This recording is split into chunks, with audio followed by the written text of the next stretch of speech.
नमस्कार। और गुप्त समाजों यानी सीक्रेट सोसाइटीज की इस खास पड़ताल में आपका स्वागत है। ये हमेशा से मतलब कौतूहल और रहस्य का विषय रहे हैं। बिल्कुल रहे हैं। आज हम रिचर्ड बी स्पेंस की किताब the real history of secret societies के कुछ हिस्सों को समझने की कोशिश कर रहे हैं। तो हम समझना चाह रहे हैं कि ये समाज असल में हैं क्या, क्यों बनते हैं और इतिहास पर इनका कैसा निशान रहा है। बिल्कुल। और ये सिर्फ कहानियों या क्या कहते हैं साजिशों की बातें नहीं है। गुप्त समाज अक्सर इतिहास के अहम मोड़ों पर मौजूद रहे हैं, कभी धर्म को, कभी राजनीति को, तो कभी हमारी रोजमर्रा की संस्कृति को भी बदलते हुए। तो आखिर किसी समाज को गुप्त क्या चीज बनाती है? क्या सिर्फ उनका छिपा होना? नहीं, स्पेंस यही कहते हैं, बात उनके होने या न होने की नहीं है, बल्कि उनके अंदर क्या होता है वो मायने रखता है। उनके रीति रिवाज, उनकी मान्यताएं और कभी कभी तो उनके बनने का असली मकसद।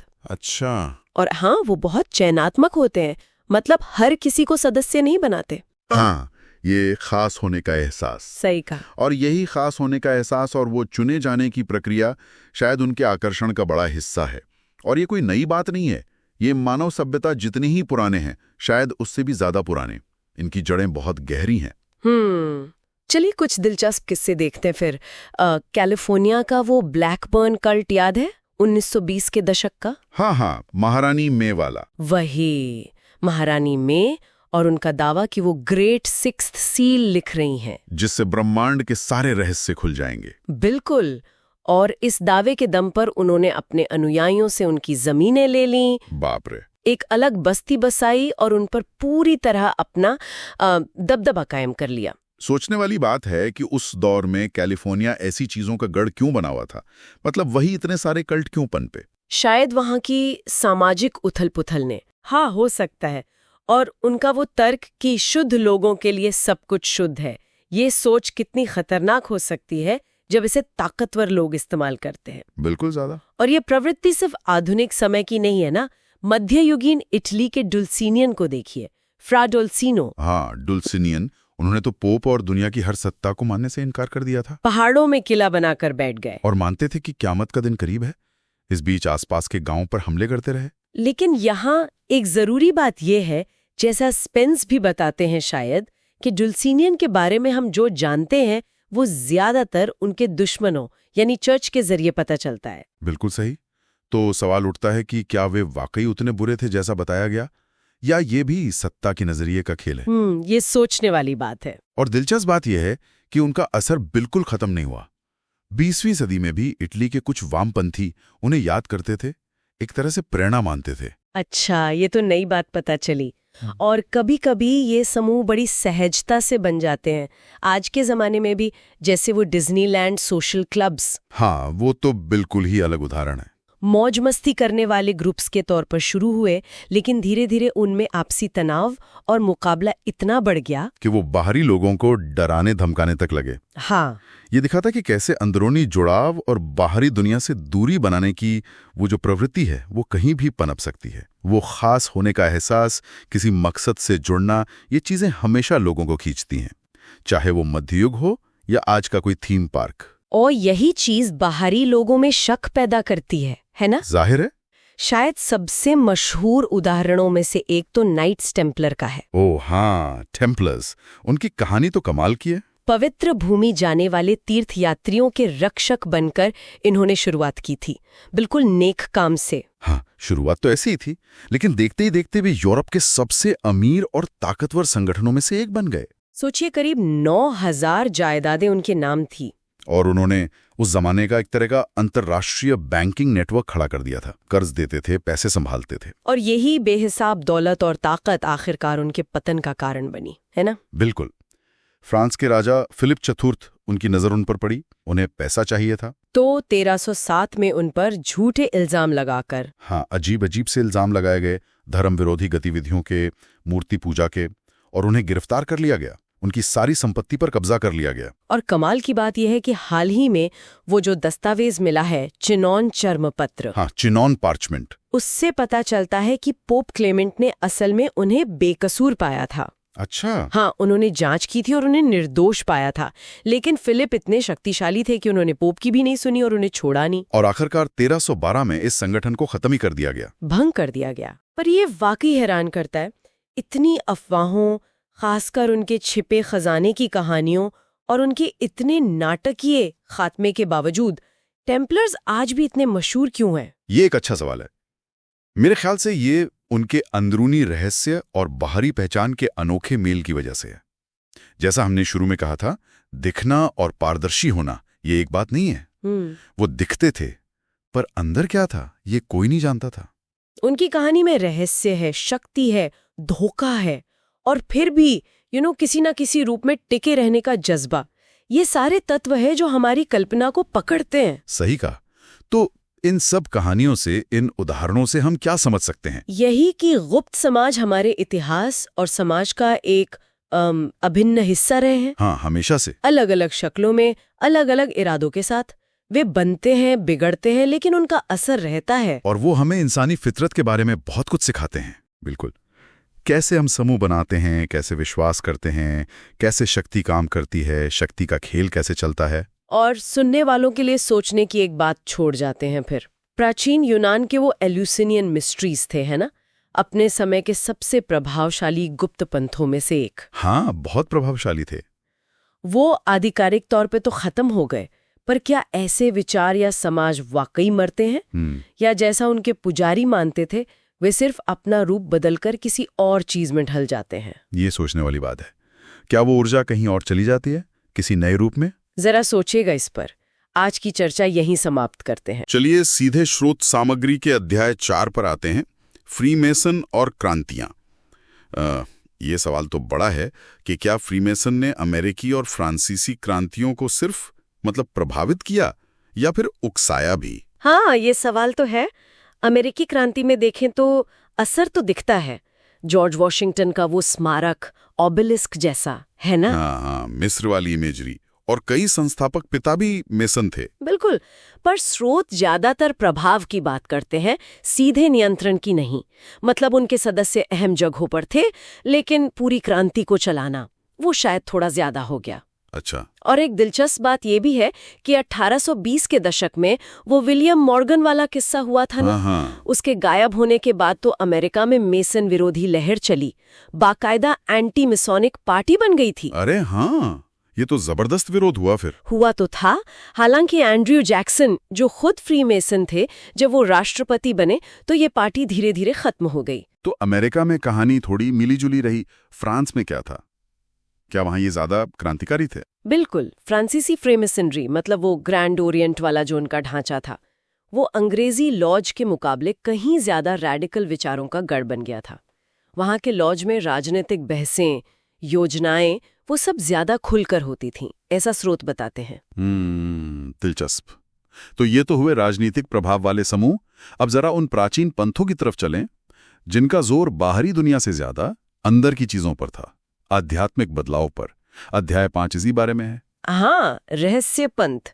ये सिर्फ क्लब नहीं थे, ये व्यक्तिगत मोक्ष, अमरता, ऐसे वादे करते थे। एल्यूसिनियन मिस्ट्रीज इनमें सबसे जानी मानी है। एल्यूसिनियन मिस्ट्रीज एथेंस के पास वाली है ना? वही। डेमेटर और पर्सिफोन देवी की कहानी से जुड़ी हुई। जीवन, मृत्यु, पुनर्जन्म का चक्र और गोपनीयता कमाल की। कहते हैं रहस्य बताने पर सजाए मौत थी। बाप रे। हाँ, और इसमें लेवल होते थे दीक्षा लेने वालों के, जैसे मिस्टीज, जो नए हैं, और हायरोफेंट यानी मुख्य पुजारी। फिर वो एक पवित्र पेय था, काइकियन, और खास रस्में वगैरह। और वो अंतिम रहस्य, चुपकी में काटा गया अनाज का कान, इसका क्या मतलब निकाला जाए? स्रोत भी पक्के तौर पर कुछ नहीं कहते हैं। शायद ये जिंदगी के चक्र, खेती या प्रकृति के गूढ़ रहस्यों का प्रतीक था, जिसे शब्दों में नहीं बस महसूस किया जा सकता था। और ये सवाल भी रहता है कि क्या ये पंथ सच में खत्म हो गए या बस बदल गए? इसी में पाइथागोरियन ब्रदरहुड का भी जिक्र है। ये तो मैथ्स वाले लोग थे ना? हाँ, पाइथागोरस। पर सिर्फ मैथ्स नहीं, वो आत्मा की अमरता, पुनर्जन्म में मानते थे, और ये कि नंबर ही असलियत की चाबी हैं। एक तरह का मठ जैसा समुदाय था। 5 साल की चुप्पी, गोपनीयता की कस्में, ये सब था। और उनका भी राजनीतिक एजेंडा था। हाँ था, और उसी चक्कर में उनका पतन भी हुआ। फिर ऑर्फिक और डायोनीशियन पंथ भी थे। वो ज्यादा मुक्ति और परमानंद पर फोकस करते थे, कभी कभी थोड़े हिंसक तरीकों से भी। अच्छा, और मिथराइक मिस्ट्रीज, रोमन सैनिकों वाले? हाँ, वो सैनिकों में बहुत पॉपुलर थे और बेहद गुप्त। उनके मंदिर भी जमीन के नीचे होते थे, मिथ्रेयम। कोई लिखित रिकॉर्ड नहीं? कुछ नहीं, बस वो मूर्तियां और चित्र। सबसे खास है वो टोरोक्टोनी वाली छवि, मिथ्रास बैल को मारते हुए। इसका मतलब क्या है, ये आज भी बहस का मुद्दा है। कोई कहता है ये आसमान का नक्शा है, कोई कहता है मौसमों का प्रतीक।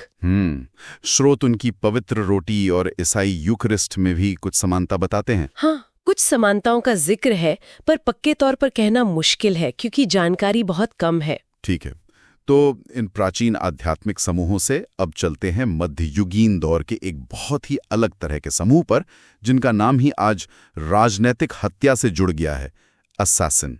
अध्याय 6। हाँ, असैसिन शब्द, हालांकि ये नाम भी बाद में पड़ा और शायद थोड़ा बिगड़ा हुआ है। उनका असली नाम तो असासियून था। असासियून, उसका क्या मतलब? मतलब बुनियादी उसूलों के पक्के या वफादार। बाद में दुश्मनों ने उन्हें हशाशीन कहना शुरू कर दिया, मतलब हशीश खाने वाले, शायद बदनाम करने के लिए। अच्छा, ये तो कॉमन टैक्टिक है विरोधियों की। बिल्कुल। इनके फाउंडर थे हसन सब्बा और हेडक्वार्टर था अलामुत किले में, उत्तरी ईरान में, बहुत ही दुर्गम जगह। और उनकी वफादारी के किस्से तो गजब के हैं। स्रोत में वो जिक्र है कि हसन के एक इशारे पर अनुयायी ने चट्टान से कूदकर जान दे दी थी। हाँ, ये किस्सा मशहूर है। उनकी ट्रेनिंग बहुत सख्त थी। कहते हैं काहिरा के हाउस ऑफ विजडम जैसी जगहों से प्रभावित थे। वो सिर्फ कातिल नहीं थे, मनोवैज्ञानिक युद्ध में भी माहिर थे। मनोवैज्ञानिक युद्ध कैसे? स्रोत बताते हैं कि वो शायद धोखेबाजी की कला पर लिखी किताबों का इस्तेमाल करते थे, जैसे द आर्ट ऑफ इम्पोस्चर। और नशीले पदार्थों की बात भी आती है, पर शायद हशीश नहीं बल्कि अफीम या साइकेडेलिक मशरूम। किस लिए? अनुयायियों को कंट्रोल करने के लिए। हाँ। और शायद उन्हें स्वर्ग का झूठा अनुभव कराने के लिए। एक बहुत भयानक तरकीब बताई जाती है। क्या? कि किसी आदमी को गर्दन तक जमीन में गाड़ देते थे, उसके सामने थाली पर एक असली कटा हुआ सिर रख देते, फिर उस गड़े हुए आदमी को नशा देकर यकीन दिलाते कि वो कटा हुआ सिर उसी का है और वो जन्नत में है। बाद में उसे सच में मार देते थे ताकि बाकियों को यकीन हो जाए। हे भगवान, ये तो बहुत ही डरावना है। बिल्कुल। और उन्होंने कई बड़ी हत्याएं की, जैसे सेल्जुक सुल्तान मलिक शाह का वजीर था निजामुल मुल्क, बहुत ताकतवर आदमी था, उसको मारा। शायद सुल्तान की मौत में भी उनका हाथ था। तो फिर इनका अंत कैसे हुआ? क्या मंगोलों ने खत्म कर दिया इन्हें? हाँ, मंगोलों ने 13वीं सदी में उनके किले वगैरह तबाह कर दिए, पर समूह पूरी तरह से गायब नहीं हुआ। कुछ लोग बच निकले, सूफी ग्रुप्स में मिल गए, कुछ शायद यूरोप भाग गए। यूरोप? हाँ, और स्रोत तो यहाँ तक अंदाजा लगाते हैं कि उनके तरीके, उनकी कार्यप्रणाली वो बाद में स्पेन के गाडूना जैसे क्रिमिनल ग्रुप्स या शायद माफिया में भी देखने को मिलती है। एक तरह की विरासत कह सकते हैं, भले ही गलत तरीके की। कमाल है। तो हमने देखा कि ये अलग अलग गुप्त समाज, चाहे वो फ्रीमेसन्स हों, प्राचीन रहस्य पंथ हों या मध्ययुगीन असैसिन्स, सब में कुछ चीजें कॉमन थी, जैसे गोपनीयता। हाँ, वो तो सब में थी। और सदस्यों के बीच जबरदस्त वफादारी, चाहे वो किसी विचारधारा से आए या रस्मों रिवाज से या फिर डर से, और बाहरी दुनिया पर असर डालने की कोशिश। सही कहा। ये पैटर्न, सीक्रेसी, लॉयल्टी और इन्फ्लुएंस, ये बार बार क्यों उभरते हैं इतिहास में? ये सोचना वाकई दिलचस्प है। ये हमारे समाज के बारे में क्या बताता है? तो चलिए आज आपके दिए स्रोतों में थोड़ा गहराई से उतरते हैं।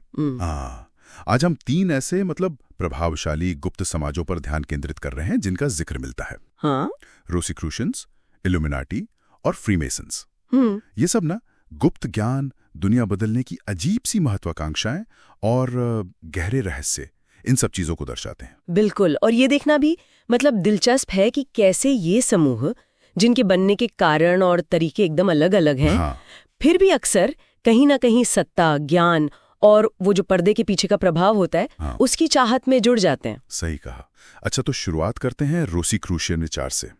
स्रोतों से ऐसा लगता है कि ये किसी एक संगठन से ज्यादा एक तरह की सोच है, एक दर्शन है। हाँ, कुछ हद तक। जैसे वो कैलिफोर्निया में हार्वे स्पेंसर लुइस का AMORC, एंशिएंट मिस्टिकल ऑर्डर रोसीक्रूसिस, अरे वाह, उनके पास तो एक मिस्र का संग्रहालय और पिरामिड मकबरा भी है। ये थोड़ा ज्यादा नहीं लगता? हाँ, वो तो है, ये उसका आधुनिक रूप है, लेकिन इसकी ऐतिहासिक जड़ें वो मिलती है 17वीं सदी के जर्मनी में। अच्छा। हाँ, वहाँ 2 घोषणा पत्र छपे थे, फामा फ्रेटर्निटेटिस और कन्फेसियो फ्रेटर्निटेटिस। फामा में एक कहानी है क्रिश्चियन रोजेनक्रूज नाम के एक रहस्यमयी जर्मन भिक्षु की। अच्छा। जिसने, कहते हैं, पवित्र भूमि की यात्रा की, दमिश्क में बुद्धिमानों से गुप्त ज्ञान सीखा। अच्छा। और फिर उसे छुपाने के लिए एक गुप्त समाज बनाया। कन्फेसियो थोड़ा अलग था, वो ज्यादा राजनीतिक था, कैथोलिक चर्च की आलोचना करता था और यूरोप में बड़े बदलाव की भविष्यवाणी करता था। तो ये रोजेनक्रूज, क्या ये सच में कोई थे या ये बस एक प्रतीक है? यही तो बात है, पक्के तौर पर कोई नहीं कह सकता, ये एक रहस्य है। कुछ लोग मानते हैं कि शायद ये पारसेल्सिस या ग्योर्डानो ब्रूनो जैसे ऐतिहासिक ऐतिहासिक व्यक्ति का रूपक हो। और विचार जुड़ा है ज्ञानवाद से, मतलब ज्ञान से मुक्ति, और हर्मेटिसिज्म से, जिसमें रसायन विज्ञान, ज्योतिष, इन सब चीजों से ज्ञान पाने की बात है। असल में ये सब गुप्त प्राचीन ज्ञान के विचार के इर्द गिर्द घूमता है। ठीक है, तो अगर रोजीक्रोशंस का ध्यान गुप्त ज्ञान पे था, तो इल्यूमिनाटी, उनका निशाना तो सीधे सत्ता पे था, है ना? वो बिवेरियन इल्यूमिनाटी जिसे एडम बिशॉप ने 1776 में शुरू किया था। बिल्कुल सही कहा आपने। उनका लक्ष्य बहुत साफ और बहुत बड़ा था। जो मौजूदा ताकतें थीं, राजशाही और चर्च, उन्हें हटाना। हाँ, और उनकी जगह तर्क पर आधारित एक वैश्विक गणराज्य बनाना। इसके लिए उनकी मुख्य रणनीति थी फ्री मेसन लॉज में घुसपैठ करना, अपने लोगों को, अपने विचारों को फैलाना। घुसपैठ, बाप रे, ये तो काफी चालाकी भरा और थोड़ा खतरनाक भी लगता है। और वे करते भी बहुत गुप्त तरीके से थे। एक बहुत सख्त पदानुक्रम था उनका, नोविस, माइनर, मेजर, इल्यूमिनेटस और उससे भी ऊपर के पद। अच्छा। सदस्यों से पूरी वफादारी की उम्मीद की जाती थी, ऐसी वफादारी जो पारंपरिक नैतिकता से भी ऊपर थी।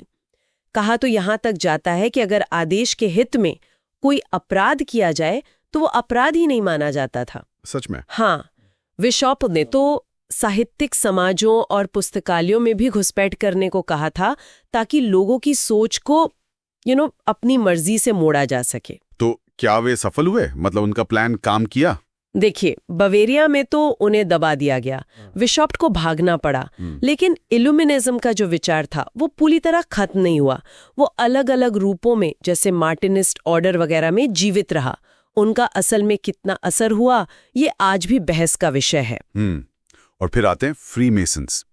इनकी जड़ें भी काफी रहस्य में डूबी हुई हैं और इनकी तो कई शाखाएं भी हैं। स्रोतों में ब्लू लॉज का जिक्र है। ये क्या चीज है? ब्लू लॉज फ्री मेसनरी की, कह सकते हैं, बुनियादी इकाई है।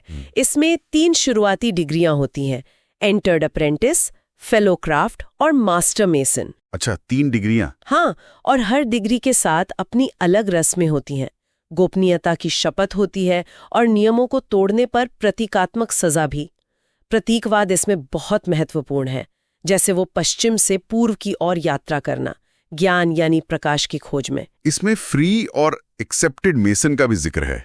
इसका क्या मतलब हुआ? फ्री मतलब क्या? फ्री मेसन असल में कुशल कारीगर थे, पत्थर का काम करने वाले। अच्छा, कारीगर। हाँ, और एक्सेप्टेड या स्पेक्युलेटिव मेसन्स वो सदस्य थे जो कारीगर नहीं थे, अक्सर अमीर पढ़े लिखे लोग। तो अमीर लोग कारीगर क्यों बनना चाहते थे, वो भी प्रतीकात्मक रूप से? ये थोड़ा अजीब नहीं है? तो ये एक दिलचस्प सवाल है। शायद वो भाईचारे की भावना थी या फिर वही गुप्त ज्ञान की तलाश, पक्का कहना मुश्किल है। और ये स्कॉटिश और यॉर्क राइट्स, ये क्या है? ये ब्लू लॉज के बाद की चीजें हैं, अतिरिक्त डिग्रियां देने वाली प्रणालियां उन लोगों के लिए जिन्हें और गहरे प्रतीकात्मक या इतिहास में रुचि होती है। ये ग्रैंड लॉज के अधिकार क्षेत्र से थोड़ा अलग काम करती है। फ्री मेसनरी का इतिहास भी काफी उतार चढ़ाव वाला रहा है। इंग्लैंड में एंशियंट्स और मॉडर्न्स के बीच झगड़ा था। फ्रांस का ग्रैंड ओरिएंट लॉज तो बहुत ज्यादा क्रांतिकारी बन गया था, जिसका पोप ने भी विरोध किया। तो कुल मिलाकर रोज़ेक्रोशंस का वो रहस्यमय ज्ञान, इल्यूमिनाटी की राजनीतिक साजिशें और फ्रीमेसन्स का भाईचारा और प्रतीकवाद, ये तीनों समाज इतिहास के कई छिपे हुए पहलुओं को सामने लाते हैं। बिल्कुल। और ये हमें सोचने पर मजबूर करते कि आखिर इन गुप्त समाजों में ऐसी क्या बात है, क्यों लोग सदियों से इनकी तरफ खिंचते चले आए हैं। हाँ, क्या वजह हो सकती है? क्या ये किसी खास अनदेखे ज्ञान की तलाश है, या अपने जैसे लोगों के साथ जुड़ने की इच्छा, या फिर दुनिया को मतलब पर्दे के पीछे से अपने हिसाब से चलाने की चाहत? ये स्रोत दिखाते हैं कि ये संगठन समाज के ताने बाने का हिस्सा रहे हैं और आज भी हैं। हाँ, और किसी न किसी रूप में आज भी मौजूद हैं, और हमें लगातार रहस्य और साजिश की कहानियों के बारे में सोचने पर, बात करने पर मजबूर करते रहते हैं। तो चलिए सीधे अध्याय 14 पर आते हैं। आयरलैंड की आज़ादी की लड़ाई वो सिर्फ कोई खुली जंग तो थी नहीं, है ना? नहीं, बिल्कुल नहीं। ये तो आप कह सकती हैं गुप्त समाजों का एक लंबा छुपा हुआ संघर्ष था। हाँ, जैसे वो 1790 के दशक वाले यूनाइटेड आयरिशमैन फ्रांसीसी क्रांति से प्रेरणा लेकर ब्रिटिश राज के खिलाफ बिल्कुल चुपचाप। हाँ, बिल्कुल। और ये जो गुप्त संगठन वाला पैटर्न है ना, ये आयरिश इतिहास में बार बार दिखता है। फिर 19वीं सदी में आयरिश रिपब्लिकन ब्रदरहुड मतलब IRB जैसे समूह आए। अच्छा। इनका काम सिर्फ विद्रोह की योजना बनाना ही नहीं था, ये असल में आयरिश पहचान और वो जो विरोध की भावना थी उसे जिंदा रखने का एक जरिया भी थे। इसमें गोपनीयता, शपथ लेना और वो सेलुलर नेटवर्क बनाना, ये सब उनके काम करने के तरीके के मतलब बहुत अहम हिस्से थे। अच्छा, मतलब ये सिर्फ हथियारबंद गुट नहीं थे, ये एक तरह से पहचान को भी सहेज रहे थे। हाँ, बिल्कुल। और फिर 20वीं सदी में एंट्री होती है माइकल कॉलिंस और IRA की। कॉलिंस का तरीका तो सुना है, बिल्कुल हटके था। हाँ, मैंने भी यही पढ़ा है। एकदम। कॉलिंस ने IRA को एक पारंपरिक सेना की तरह नहीं चलाया। नहीं, उन्होंने इसे एक बेहद चालाक सशस्त्र गुप्त समाज की तरह इस्तेमाल किया। उनका जो खुफिया नेटवर्क था और उनकी वो द स्क्वाड नाम की यूनिट जो गुप्त हत्याएं करती थी, उसने तो ब्रिटिश प्रशासन की नाक में दम कर दिया था, समझ लीजिए। तो मतलब पारंपरिक सैन्य तरीके छोड़ दिए उन्होंने। हाँ, बिल्कुल। उन्होंने वो गुप्त समाज वाला लचीलापन और खुफिया तंत्र अपनाया, और यही ब्रिटिश साम्राज्य जैसी बड़ी ताकत के लिए एक बड़ी अप्रत्याशित चुनौती बन गया। इसका कोई खास उदाहरण है जो इस गुप्त युद्ध की भयावहता को दिखाता हो? देखिए, 1920 का ब्लडी संडे एक बहुत भयानक मिसाल है। IRA ने सुबह सुबह डबलिन में कई ब्रिटिश खुफिया एजेंट्सों को निशाना बनाया। हाँ। और जवाब में जो हुआ वो बहुत क्रूर था। ब्रिटिश सेना ने क्रोक पार्क में फुटबॉल मैच देख रहे आम लोगों पर गोली चला दी। अरे बाप रे। तो इन घटनाओं ने साफ कर दिया कि ये लड़ाई कितनी बेरहम थी, और ये भी कि गुप्त युद्ध की रणनीति कितनी असरदार हो सकती है। इसी सब ने आखिरकार आयरिश मुक्त राज्य की नींव रखने में मदद की।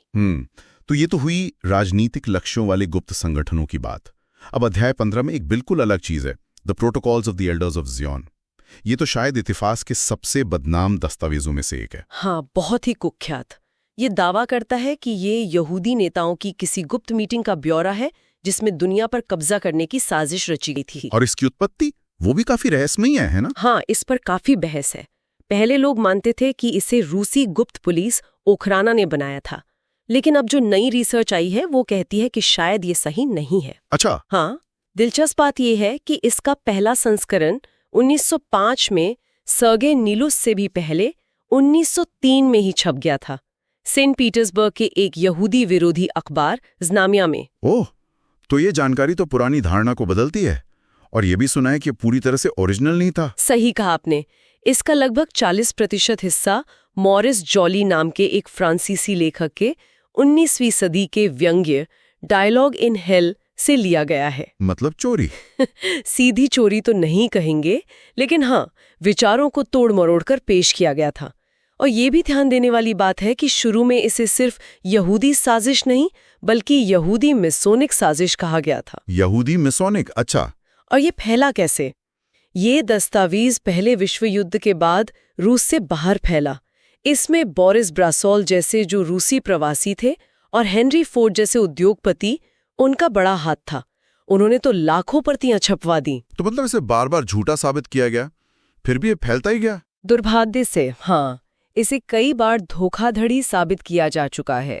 फिर भी प्रोटोकॉल ने दुनिया भर में यहूदी विरोधी भावना को भड़काने में और यहाँ तक कि होलोकास्ट जैसे नरसंहारों को सही ठहराने में एक भयानक भूमिका निभाई है। ये वाकई डरावना है। बिल्कुल, ये दिखाता है कि कैसे गढ़े हुए शब्द और दस्तावेज नफरत फैलाने और हिंसा भड़काने के कितने शक्तिशाली हथियार बन सकते हैं। शायद इसकी बनावट, जो किसी मीटिंग के मिनट्स जैसी है, वो इसे और ज्यादा विश्वसनीय और खतरनाक बना देती है। राजनीतिक और नफरती गुप्त दस्तावेजों के बाद अब अध्याय 16 में चलते हैं। यहाँ बात हो रही है आपराधिक दुनिया के गुप्त समाजों की, माफिया। इसका नाम तो सबने सुना ही होगा। हाँ, माफिया शायद सबसे प्रसिद्ध आपराधिक गुप्त समाज है। इसकी जड़ें हमें मिलती हैं 19वीं सदी के सिसिली में। सिसिली में कैसे? वहाँ उस समय किसानों और जमींदारों के बीच काफी संघर्ष चल रहा था। इसी माहौल से कुछ गुप्त समूह उभरे, जैसे फास्सी सिसिलियानी। ये असल में किसानों के अधिकारों के लिए बने थे, पर बाद में कुछ आपराधिक रास्ते पर चल पड़े। अच्छा। और यहीं से डॉन विट्टो कैसियोफेरो जैसे लोग निकले, जिन्होंने माफिया को सिसिली और फिर अमेरिका तक पहुंचाया। और ये जो माफिया की ताकत का राज है, वो ओमेर्टा, जिसके बारे में फिल्मों में इतना दिखाते हैं। बिल्कुल, ओमेर्टा यानी चुप्पी का कोड। ये माफिया की रीढ़ की हड्डी है। ये एक अलिखित कानून है कि सदस्य कभी पुलिस या बाहरी लोगों से बात नहीं करेंगे, चाहे उन्हें जेल ही क्यों ना हो जाए। जब तक ये ओमेर्टा कायम रहता है, संगठन को तोड़ना बहुत बहुत मुश्किल होता है। ये सिर्फ डर नहीं है, ये एक तरह की वफादारी और उनकी संस्कृति का हिस्सा बन जाता है। और भारत में भी तो ऐसा ही एक भयानक गुप्त समाज था, ठगी। इनके बारे में तो सुनकर ही रोंगटे खड़े हो जाते हैं। हाँ, ठगों का इतिहास वाकई बहुत भयावह है। ये लोग क्या करते थे कि यात्रियों के समूह में घुल मिल जाते थे, उनका भरोसा जीतते थे और फिर रात में या सही मौका देखकर रुमाल से गला घोंटकर उनकी हत्या कर देते थे और सब कुछ लूट लेते थे। अनुमान है कि सदियों के दौरान इन्होंने लाखों लोगों को मारा। लाखों? ये आंकड़ा तो अविश्वसनीय लगता है। हाँ, चौंकाने वाला है। लेकिन ये सिर्फ लुटेरे ही थे या इनका कोई धार्मिक पहलू भी था? यही तो दिलचस्प बात है। ठगी सिर्फ लूटपाट नहीं थी, ये एक पंथ की तरह था। ठग खुद को हिंदू देवी काली का भक्त मानते थे। काली का भक्त? हाँ, और इन हत्याओं को वो देवी के लिए बलिदान मानते थे। वे खून बहाने से बचते थे, इसीलिए गला घोंटते थे और आपस में गुप्त संकेतों और रामासी नाम की एक गुप्त भाषा का इस्तेमाल करते थे। फिर इसमें हिंदू मुस्लिम दोनों थे? हाँ, ये भी एक खास बात है कि इसमें हिंदू और मुस्लिम दोनों शामिल थे। आखिरकार 1830 के दशक में एक ब्रिटिश अधिकारी थे, विलियम स्लीमन। उन्होंने इनके पूरे नेटवर्क का पर्दाफाश करके इन्हें खत्म किया। तो इन अध्यायों से ये तो साफ है कि गुप्त समाज कितने अलग अलग तरह के हो सकते हैं। मतलब आज़ादी के लिए लड़ने वालों से लेकर नफरत फैलाने वाले और खूंखार अपराधियों तक, हर समूह की अपनी बनावट, अपने कोड, अपने मकसद। बिल्कुल।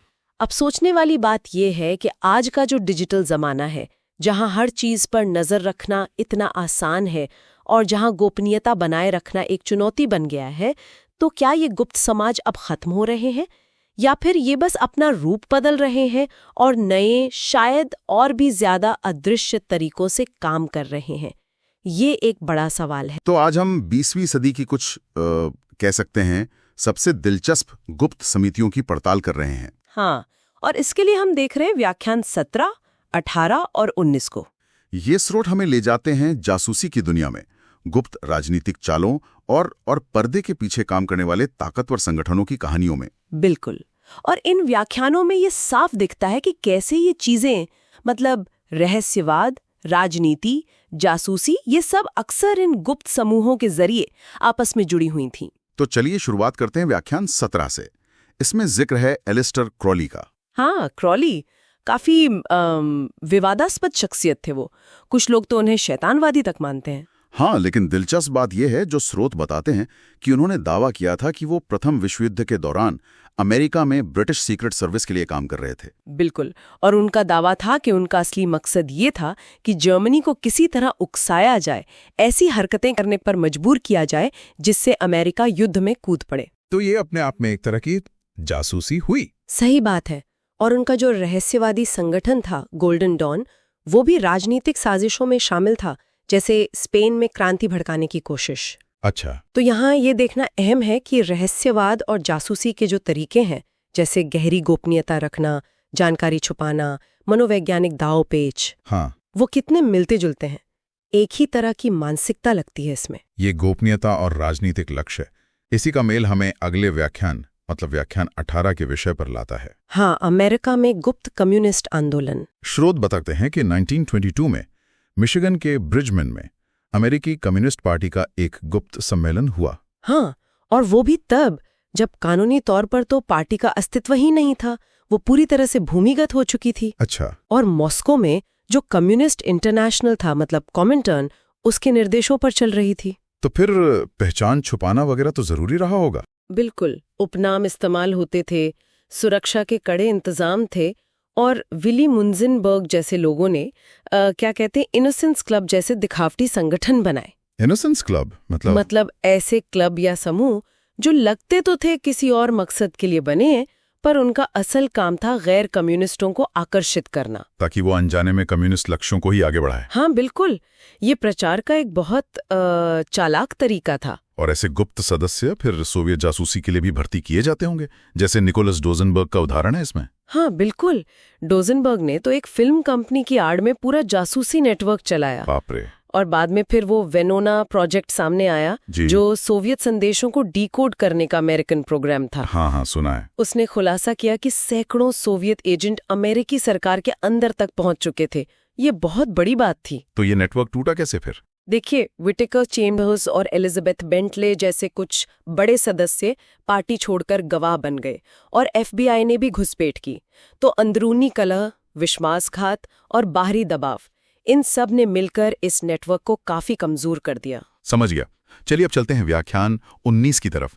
ये जापान की गुप्त समितियों पर है। हाँ, खासकर ब्लैक ड्रैगन सोसाइटी, जिसका जापानी नाम कोकुर्युकाई है, और एक और रहस्यमयी समूह ग्रीन ड्रैगन्स। ब्लैक ड्रैगन्स के बारे में तो कहा जाता है कि उनके संबंध याकुजा मतलब जापानी माफिया से भी थे। हाँ, स्रोत यही बताते हैं। ब्लैक ड्रैगन्स एक बहुत प्रभावशाली और कह सकते हैं खतरनाक संगठन था। उन्होंने जापान के जो साम्राज्यवादी मंसूबे थे, उन्हें बढ़ाने के लिए हर तरीका अपनाया। जासूसी, हत्या, राजनीतिक दबाव, हर तरह का हथकंडा। बिल्कुल। उन्होंने कोरिया और चीन में दखल दिया। कोरियाई रानी मिन की हत्या में भी उनका हाथ बताया जाता है, और रूस जापान युद्ध में भी उनकी भूमिका थी। और देश के अंदर भी? हाँ, देश के अंदर भी उन्होंने सेना के जरिए तख्ता पलट करवाने की कोशिशों का समर्थन किया, जैसे वो 15 मई और 26 फरवरी की घटनाएं हुई थीं। अच्छा। माना जाता है कि जापान को दूसरे विश्व युद्ध की तरफ धकेलने में भी इनकी बड़ी भूमिका थी। ये तो बहुत बड़ा प्रभाव हुआ, लेकिन ये ग्रीन ड्रैगन्स, इनके बारे में क्या जानकारी मिलती है इन स्रोतों में? ये ज्यादा रहस्यमयी लगते हैं। हाँ, ग्रीन ड्रैगन्स का मामला और भी ज्यादा धुंधला है।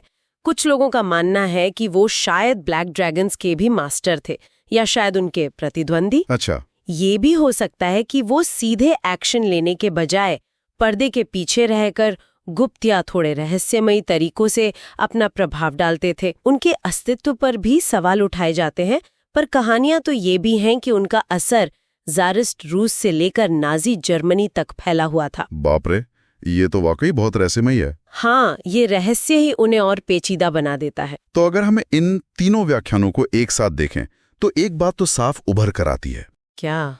कि 20वीं सदी में ये जो गुप्त समितियां थीं, ये सिर्फ कोई किताबी किस्से या हाशिए पर रहने वाली चीजें नहीं थी। नहीं, बिल्कुल नहीं। ये तो जासूसी, राजनीतिक उठापटक और यहाँ तक कि विश्व युद्धों जैसी बड़ी घटनाओं के केंद्र में उनके ताने बाने में सक्रिय रूप से शामिल थी। सही कहा। और ये हमें सोचने पर मजबूर करता है कि आज की दुनिया में भी सतह के नीचे कितने ऐसे अदृश्य नेटवर्क हो सकते हैं, हाँ, जो शायद चुपचाप काम कर रहे हों और घटनाओं की दिशा को गुप्त रूप से तय कर रहे हों। ये एक ऐसा सवाल है जिसका जवाब शायद कभी पूरी तरह से ना मिले, पर ये इन गुप्त संरचनाओं की जो एक स्थायी प्रकृति है, उसकी तरफ इशारा जरूर करता है। तो आइए अध्याय 20 पर नजर डालते हैं। इटली की वो सीक्रेट सरकार और P2 लॉज। हाँ बिल्कुल, ये कहानी शुरू होती है 1981 से, जब पुलिस ने लिसियो गेली नाम के गद्दे बनाने वाले के घर छापा मारा। गद्दे बनाने वाला? और उसके घर मिला क्या? वहीं तो उन्हें मिली एक लिस्ट, लगभग 1000 नाम, और वो भी इटली के सबसे पावरफुल लोग। जैसे कौन कौन? बैंकर, पॉलिटिशियन, मिलिट्री के बड़े अफसर, जज, जर्नलिस्ट, मतलब सत्ता के हर गलियारे से। बाप रे। और ये गेली कौन था आखिर? गेली की कहानी भी काफी दिलचस्प है। मुसोलिनी के फासेवादी दौर में बड़ा हुआ, स्पेनिश सिविल वॉर में भी लड़ा। अच्छा। हाँ, और वर्ल्ड वॉर 2 में जर्मनों का साथ दिया। मतलब युद्ध के बाद भी फासीवादी सोच छोड़ी नहीं। वो प्रिंस बोर्गेस और ऑर्डिन नुओवो जैसे नव फासीवादी ग्रुप्स से जुड़ा रहा। तो ये P2 लॉज क्या बला थी फिर? सिर्फ कोई क्लब जैसा? देखिए, P2 का मतलब था प्रोपेगेंडा ड्यू। ये शुरू में एक मेसोनिक लॉज था, फ्रीमेसन्स का ग्रुप। हाँ, मेसोनिक लॉज तो सुने हैं। तो गेली इसका हेड बन गया, वेनरेबल मास्टर, पर उसने इसे अपने मतलब सीक्रेट पॉलिटिकल कामों के लिए इस्तेमाल किया। पॉलिटिकल काम? जैसे क्या? देखिए, उस वक्त इटली में क्रिश्चियन डेमोक्रेट्स पावर में थे, पर कम्युनिस्टों का खतरा बढ़ रहा था। तो P2 एक तरह का गुप्त मंच बन गया, जहां सब एंटी कम्युनिस्ट लोग मिल सके। बिल्कुल। दक्षिणपंथी, सेंटर वाले, यहां तक कि नव फाशीवादी भी, सब एक जगह। गेली तो अर्जेंटीना में पेरोन के साथ भी रहा था, शायद वहां से भी कुछ सीखा हो। बाद में जब इटली के मेन मेसोनिक संगठन ने P2 को सस्पेंड कर दिया, तो ये एक ब्लैक लॉज बन गया। ब्लैक लॉज मतलब पूरी तरह सीक्रेट, गैर आधिकारिक। ओके। और इसके लिंक रोमन अंडरवर्ल्ड के गैंग्स जैसे बांडा डेला माग्लियाना, इनसे भी जुड़े थे। कमाल है, सत्ता, राजनीति, क्राइम, यस, सब मिक्स। एक शैडो नेटवर्क ही था ये तो। हाँ, कह सकते हैं। चलिए अब इटली से अमेरिका चलते हैं। अध्याय 21, कू क्लक्स क्लान, KKK और ब्लैक श्राइनर्स। KKK का नाम तो बहुत सुना है, 1920 में काफी पावरफुल था ना? बिल्कुल। लेकिन एक बात समझना जरूरी है कि असल में 3 अलग-अलग क्लैन हुए हैं इतिहास में। 3? अच्छा। हाँ, पहला क्लैन बना 1865 में, सिविल वॉर के ठीक बाद टेनेसी में। कुछ पुराने सैनिकों ने शुरू किया। इनको मकसद क्या था? शुरू में शायद क्लियर नहीं था, पर बहुत जल्दी ये अफ्रीकी अमेरिकियों के खिलाफ हिंसा करने वाली, मतलब एक श्वेत वर्चस्ववादी फोर्स बन गया। इनकी शुरू के कॉस्ट्यूम और रस्में भी उतनी फिक्स नहीं थी जितनी बाद में हुई। कुछ और ग्रुप्स जैसे सन्स ऑफ माल्टा और कुक्लोस एडल्फोन का भी इन पर थोड़ा असर था शायद। और वो दूसरा क्लान जिसे हम ज्यादा जानते हैं, सफेद छोगों वाला? हाँ, वही। वो 1915 में विलियम जोसेफ सिमंस ने शुरू किया। इसको हवा मिली D.W. ग्रिफिथ की film the birth of a nation से, जो काफी विवादित थी। हाँ, सुना है उस फिल्म के बारे में। और लियो फ्रैंक लिंचिंग जैसी घटनाओं ने भी माहौल बनाया। ये क्लैन सिर्फ साउथ में नहीं, बल्कि मिडवेस्ट और वेस्ट में भी फैला। इनकी नफरत सिर्फ अश्वेतों से थी? नहीं, अश्वेतों के अलावा कैथलिक, यहूदी, अप्रवासी, इन सबको इन्होंने अपनी लिस्ट में जोड़ लिया। पर 1925 में एक स्कैंडल हुआ। स्कैंडल? हाँ, इंडियाना क्लैन का लीडर था DC स्टीफनसन। अच्छा। उससे जुड़ा एक स्कैंडल था जिसने क्लैन की इमेज खराब कर दी और इसका पतन शुरू हो गया। तीसरा क्लैन फिर वर्ल्ड वॉर 2 के बाद आया, सिविल राइट्स मूवमेंट के रिएक्शन में। समझ गया, नफरत की एक लंबी कहानी। अच्छा, इसी चैप्टर में श्राइनर्स का भी जिक्र है। ये कौन थे? के जैसे? नहीं, बिल्कुल अलग। श्राइनर्स मतलब ancient Arabic order of the nobles of the mystic shrine. ये 1870s में न्यूयॉर्क में बना था। अच्छा। ये भी एक सीक्रेट सोसाइटी थी, पर ये सिर्फ मास्टर मेसन्स के लिए थी। और इसकी थीम थोड़ी नकली अरबी या इस्लामी टाइप थी। अल्लाह से प्रार्थना, कुरान पर शपथ, इस तरह की चीजें। अरे ऐसा क्यों? शायद उस जमाने में ये सब रहस्यमयी और एग्जॉटिक लगता होगा, पर ये ग्रुप मुख्य रूप से सोशल गैदरिंग और चैरिटी के कामों के लिए जाना जाता था। काफी पॉपुलर हुआ ये। तो मतलब अमेरिका में नफरत वाले ग्रुप्स भी थे और ऐसे social club type secret societies भी। चलिए अब अध्याय 22 पर आते हैं। इसमें कुछ और इलीट मतलब ऊंचे दर्जे के गुप्त समाजों की बात है। बोहेमियन ग्रोव और बिल्डरबर्गर्स। पहले बोहेमियन क्लब। हाँ, बोहेमियन क्लब। ये 1872 में सैन फ्रांसिस्को में शुरू हुआ था। पहले जर्नलिस्ट के लिए था, पर जल्दी ही इसमें अमीर बिजनेसमैन और ताकतवर पॉलिटिशियंस आ गए। अच्छा। इनकी सबसे फेमस चीज है इनकी सालाना समर रिट्रीट, बोहेमियन ग्रोव नाम की जगह पर। सुना है इसके बारे में, काफी रहस्यमयी जगह लगती है। हाँ, वहाँ एक सेरेमनी होती है, केर का दाह संस्कार, क्रिमेशन ऑफ केर। इसमें एक 40 फुट ऊंची पत्थर की उल्लू की मूर्ति के सामने एक पुतले को जलाया जाता है। उल्लू और पुतला जलाना, ये क्या मतलब हुआ? उल्लू इनका सिंबल है। शायद ये श्लार्फिया नाम के एक पुराने जर्मन सोसाइटी से लिया गया है, जो ह्यूमर वगैरह के लिए जानी जाती थी। सेरेमनी का मतलब शायद दुनिया की चिंताओं को पीछे छोड़ना है। रिचर्ड निक्सन जैसे लोगों ने भी कहा है कि ग्रोव में बिताया टाइम उनके लिए बड़ा इम्पोर्टेंट था। लगता है यहाँ बड़े फैसले होते होंगे, या नेटवर्किंग? अंदाजा तो यही लगाया जाता है। अब आते हैं बिल्डरबर्ग ग्रुप पर। हाँ, इनका नाम तो अक्सर कॉन्स्पिरेसी थ्योरीज में आता है। सही कहा। इनकी पहली मीटिंग 1954 में हुई थी, नीदरलैंड्स के बिल्डरबर्ग होटल में। इसी से नाम पड़ा। कौन लोग होते हैं इसमें? इसमें नॉर्थ अमेरिका और यूरोप के top politician, business executive, academics, मतलब हाई प्रोफाइल लोग।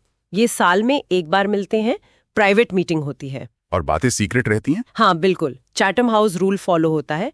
मतलब आप ये बता सकते हैं कि मीटिंग में क्या डिस्कस हुआ, पर ये नहीं बता सकते कि किसने क्या कहा। अच्छा, ताकि लोग खुलकर बोल सकें। हाँ, मकसद तो यही है, पर इसी सीक्रेसी की वजह से इनके बारे में तरह तरह की बातें होती हैं। समझ गया। और हाँ, संक्षेप में सेसिल रोड्स की सोसाइटी ऑफ द इलेक्ट का भी जिक्र है।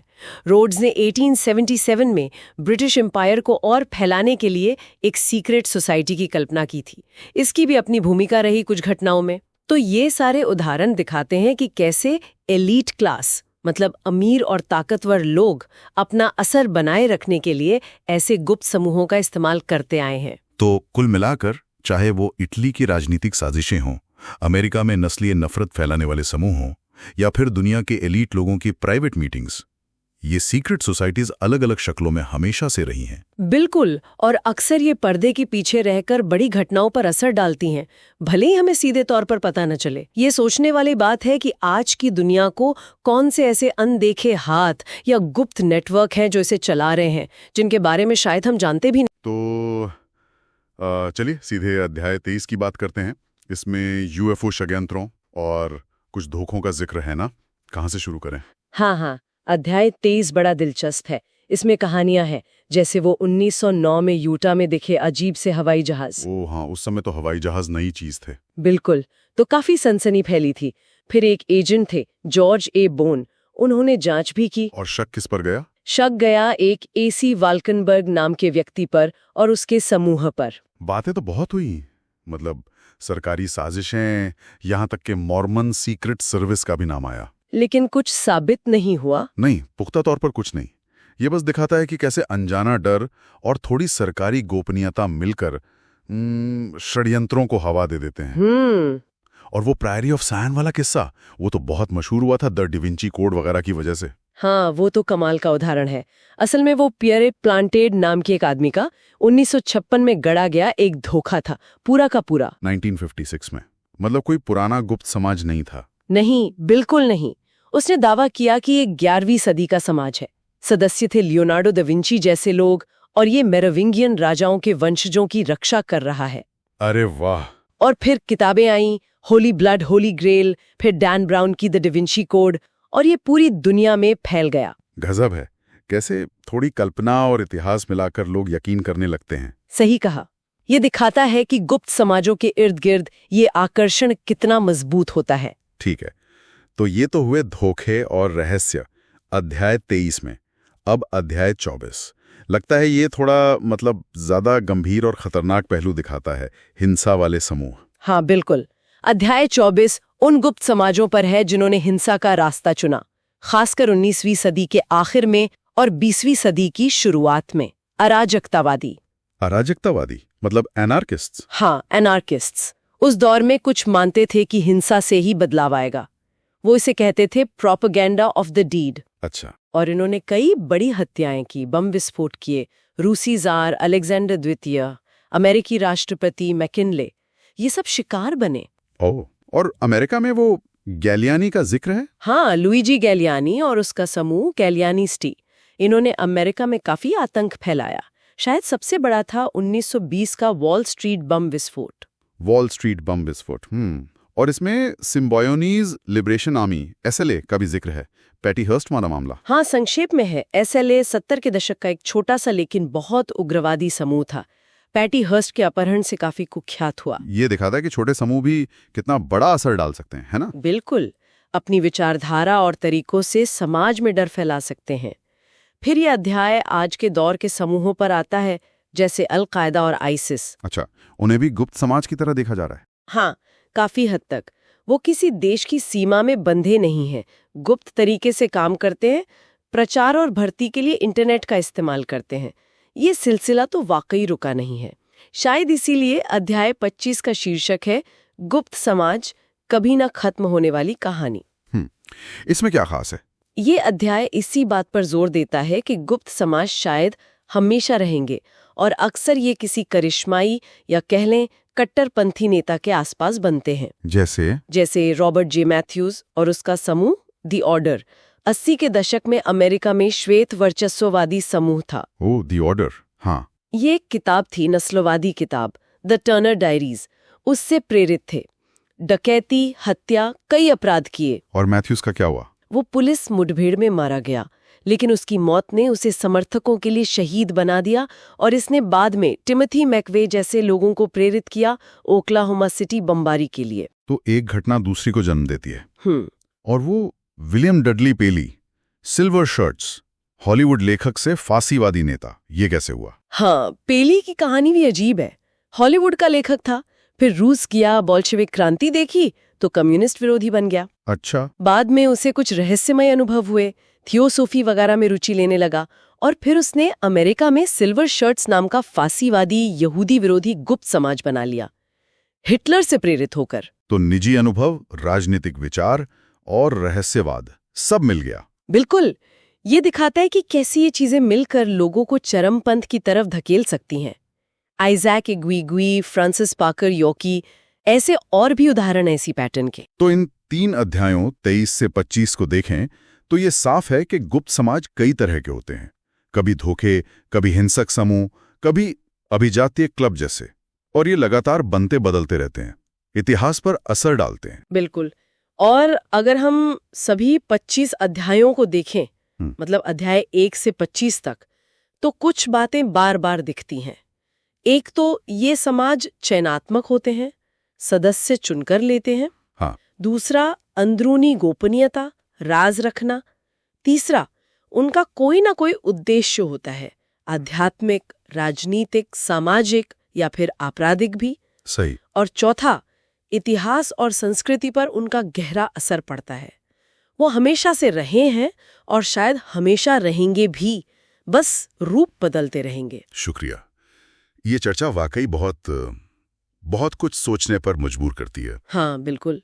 इन विषयों पर बात करना हमेशा ज्ञान बढ़ाने वाला होता है। सोचने वाली बात यह है कि आज के डिजिटल युग में जहां जानकारी इतनी आसानी से मिलती है, क्या गुप्त समाजों का रूप बदल रहा है, उनका असर बदल रहा है, या वो बस नए तरीकों से काम कर रहे हैं शायद ऑनलाइन दुनिया में? इस पर विचार जरूर किया जा सकता है। और ऐसी ही और जानकारीपूर्ण चर्चाओं के लिए ग्रोविश चैनल को सब्सक्राइब करना ना भूलें।